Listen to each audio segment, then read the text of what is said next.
भारत में आई दर्दनाक बाढ़ और भूस्खलन के कहर से कई गांव नस्तानाबूद हो गए तो किसी का पूरा परिवार बह गया।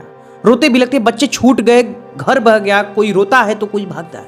भारत के कई राज्यों में उत्तराखंड, दिल्ली, बिहार, हिमाचल प्रदेश में बाढ़ का कहर लगातार बढ़ता ही जा रहा है। वैष्णो देवी मार्ग और रियासी जिले में भूस्खलन व बादल फटने से पूरा परिवार ही इस आपदा का शिकार हो गया। रियासी जिले में नजीर अहमद और उसकी पत्नी वाजिरा बेगम और उनके 5 बच्चे प्रकृति की गोद में समा गए।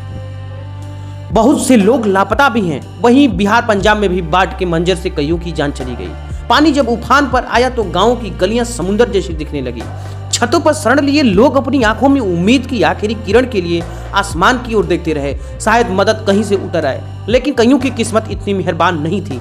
इस त्रासदी ने न केवल जानें ली बल्कि लोगों की आजीविका को भी गहरा आघात दिया है। खेत मलबे के नीचे दब गए, सड़कें टूट गईं और राहत पहुंचाने में भी भारी दिक्कतें आईं।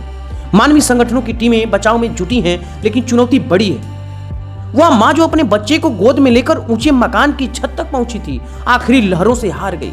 वह बूढ़ा किसान जिसने अपनी पूरी उम्र खेतों में गुजार दी, उसी मिट्टी में समा गया जिसे उसने जीवन भर सींचा था। वे मजदूर जिनके हाथों से रोज रोटी बनती थी, बाढ़ की धारा में ऐसे बह गए जैसे कभी थे ही नहीं। लेकिन बाढ़ केवल त्रासदी की दास्तान नहीं छोड़ती, वह हमें यह भी याद दिलाती है कि इंसान को इंसान से जोड़ने वाली ताकत कितनी मजबूत है।